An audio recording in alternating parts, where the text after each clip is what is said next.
Selamat pagi teman-teman. Hari ini kami akan melakukan kunjungan ke Bali, yaitu ke Rumah Sakit Jiwa Sanglah dan Rumah Sakit Umum Daerah Bali.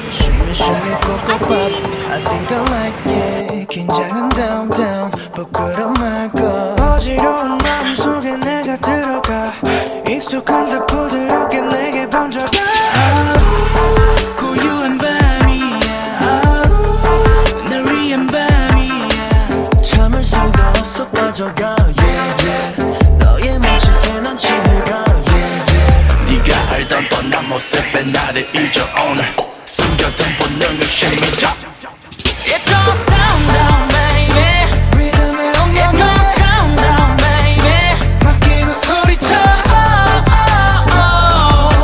우린 We going go go pop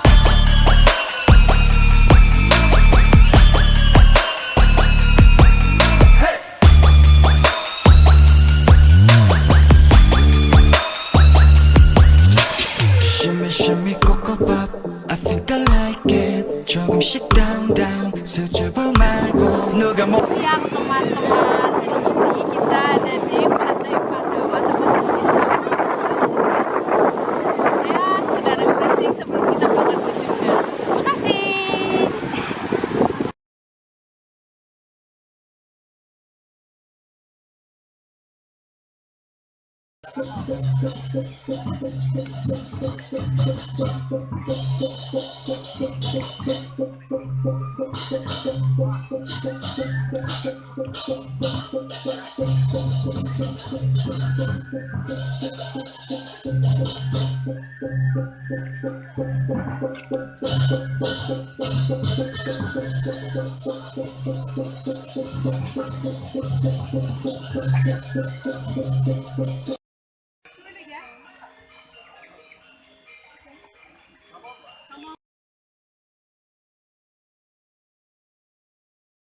눈치 보지 말고 shake it up It goes down down baby 리듬에 옮겨 It goes down down baby 맡기고 소리쳐 우린 Break it down now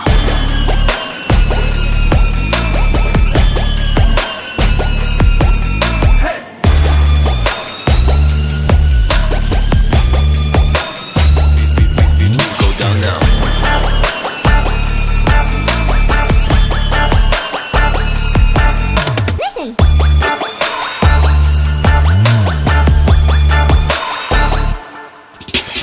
밤은 깊어도 더 빛나는 너의 그 눈빛이 다 내게 말해 기분 좋은 밤 넌 원하고 있어 알았었지 이제 시작해 Let's go It's a party go go Down baby 미움이 없는 down baby 맡기고 소리쳐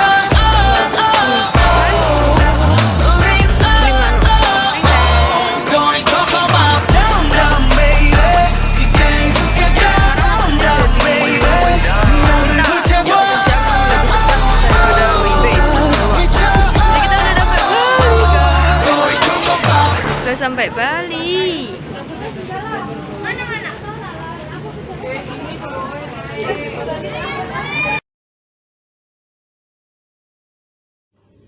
Assalamualaikum warahmatullahi wabarakatuh.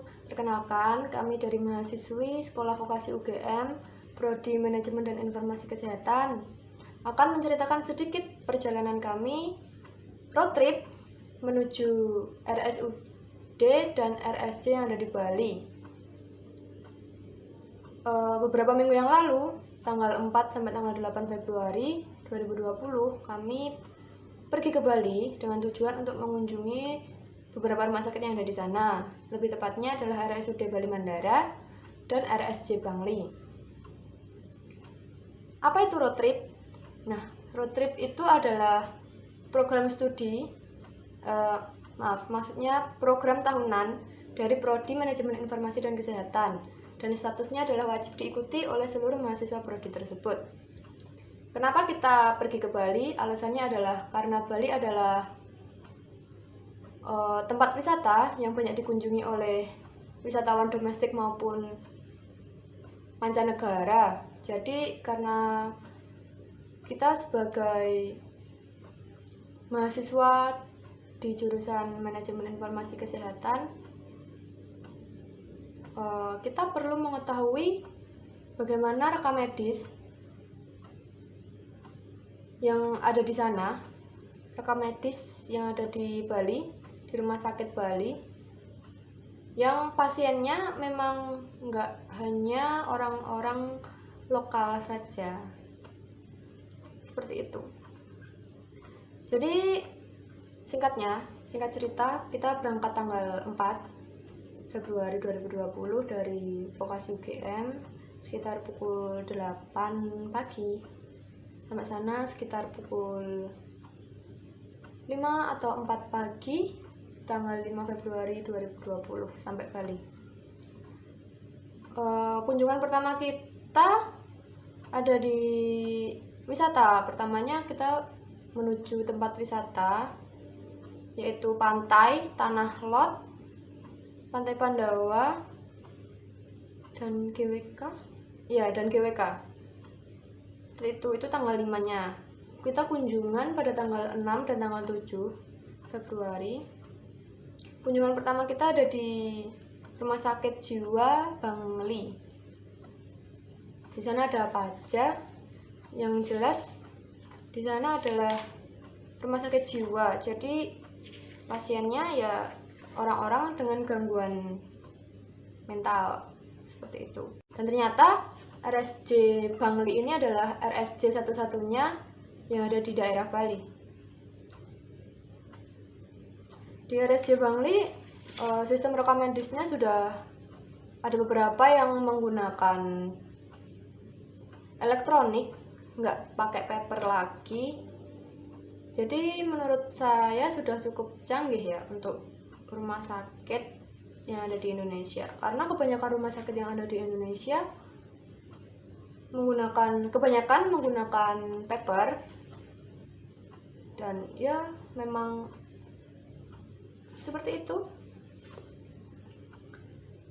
Jadi di rumah sakit RSJ, Rumah Sakit Jiwa Bangli ini ada beberapa kamar. Nah, kebetulan yang kami kunjungi itu karena dibagi kelompok dan kelompoknya berbeda-beda.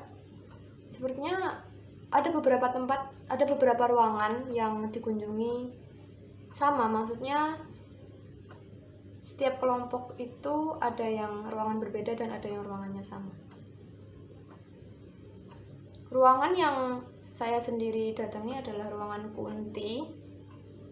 Nah, di sana udah menggunakan rekam medis elektronik, dan ternyata ruangan Kunti ini hanya menerima pasien perempuan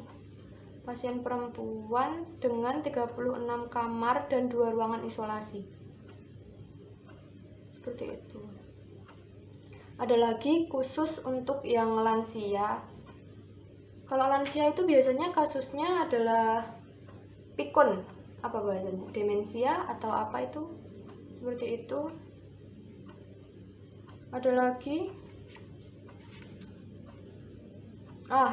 Ternyata di sana tidak hanya untuk merawat orang-orang yang gangguan mental, ada juga beberapa poliklinik yang untuk umum seperti gigi dan lain sebagainya.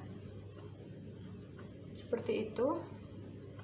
Ada juga ruangan buat rehabilitasi dan memberikan pengarahan agar ketika mereka sudah sembuh, mereka itu bisa bekerja mandiri, seperti itu.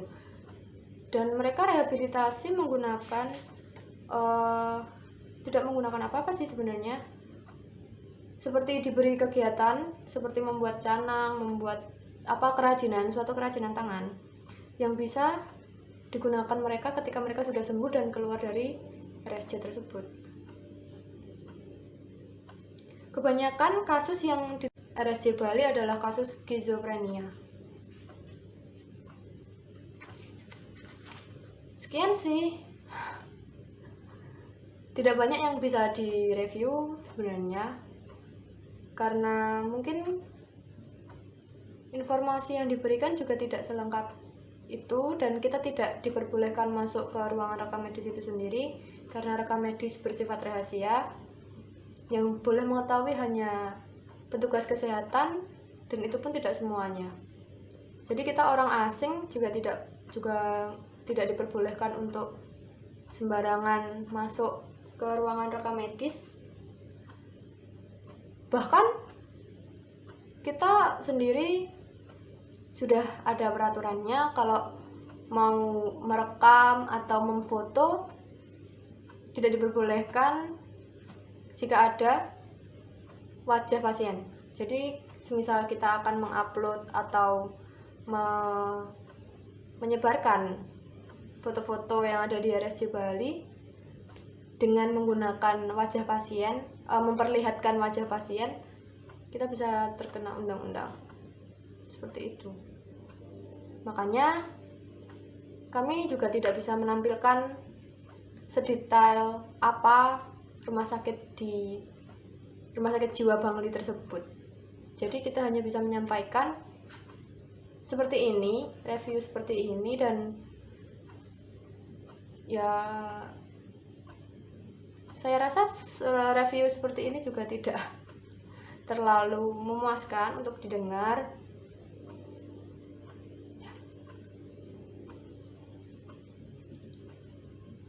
Sekian RSJ Bali, RSUD Bali Mandara akan dilanjutkan oleh teman saya, dan mungkin dia akan memberikan penjelasan yang lebih baik.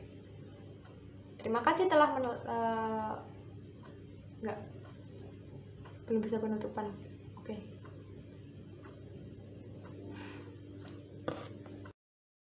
Assalamualaikum warahmatullahi wabarakatuh. Ya, saya di sini mau nge-review mengenai Rumah Sakit Umum Daerah Bali Mandara. Di sana merupakan salah satu rumah sakit yang muda di Bali karena dia terbentuk sekitaran 2 tahun yang lalu. Nah, Rumah Sakit Umum Bali Mandara ini dia sudah tipe B dengan fasilitas yang cukup lengkap. Untuk pelayanan pendaftaran sudah menggunakan antrian pasien mandiri untuk menentukan jenis pasien BPJS ataupun non-BPJS. Selanjutnya, pendaftarannya ada pendaftaran baru, lama, pasien lansia dan balita, dan WNA yang digabungkan dengan hemodialisa. Pendaftaran tersebut dibagi-bagi untuk memecah antrian agar tidak terlalu panjang. Selanjutnya, untuk bagian pasien rawat inap itu di sana dibagi menjadi beberapa kelas, yaitu ada kelas 3, kelas 2, kelas 1, kelas VIP, VVIP, dan suite. Dan kelas tersebut nanti akan diketahui jumlah kamar yang kosong di bagian pendaftaran rawat inap. Selanjutnya, untuk bagian UGD terletak di bagian samping belakang rumah sakit, yang di sampingnya yaitu ruangan untuk ambulans, pelayanan ambulans, di mana supir-supir ambulans itu dilatih di Australia sehingga memiliki kualitas supir yang baik. Selanjutnya, untuk bagian ruangan di rekam medis itu sendiri, mereka hanya boleh masuk dengan menggunakan PIN dan kode finger. Jadi tidak sembarangan orang bisa masuk ke dalam ruangan rekam medis. Di sana terdapat bagian assembling, terus bagian coding dan bagian filling. Untuk bagian assembling sendiri, mereka memisahkan antara mana kesalahan yang dilakukan oleh perawat dan dilakukan oleh dokter. Untuk perawat nanti akan dimasukkan ke dalam loker-loker sesuai bangsal, sedangkan untuk dokter akan disesuaikan dengan nama dokter yang bersangkutan. Selanjutnya, untuk bagian coding, yaitu bertugas untuk mengkode pasien, mengkode diagnosis pasien. Selanjutnya akan masuk ke dalam bagian filling, dan di bagian filling tersebut akan ditulis kembali berkas yang telah keluar, sehingga jika ditemukan berkas yang hilang, maka dapat dicari berkas tersebut hilang di bagian filling atau tidak. Selain itu terdapat komputer yang dapat mengecek track berkas tersebut. Terima kasih.